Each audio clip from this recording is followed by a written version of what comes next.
আমরা এখন লেকের একেবারে নিচের দিকে যাচ্ছি। সফর সঙ্গী আমার বন্ধুর পূর্ণেন্দু দত্ত বিবন। আর মূলত ওকে কোনো সফরে পাওয়া মানে এটা আমার জন্য পরম একটা ভাগ্যের ব্যাপার। আর আছে ফরজান স্যার, পেছনে আমার আমাদের সবার প্রিয় অঞ্জন, একটা ব্যাপার। আর সামনে আমাদের সকলের প্রিয় ফটোগ্রাফার তরুণ, যার ফটোগ্রাফির ছোঁয়ায় সৌভাগ্য হয়ে যায় আর কি।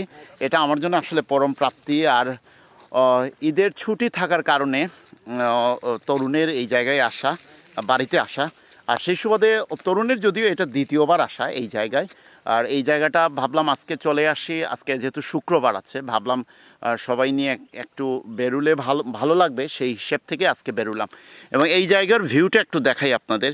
এই হচ্ছে উপর থেকে যে ভিউটা, আমরা নিচে গিয়ে বসবো আমরা, এবং এই যে সুবিশাল যে একটা লেক, এবং সামনের দিকে আমার মোবাইলের ক্যামেরায় যতটা ধারণ করতে পারে আর কি, ততটুকুই আমি দেখাতে চাই।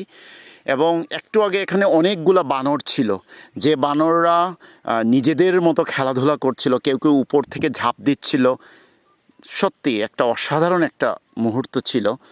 হয়তো আমরা চলে এসেছি সেজন্য চলে গেছি কি না জানি না ওদের নিজস্বতায় আমাদের কারণে কোনো ব্যাঘাত সৃষ্টি হয়েছে কি না।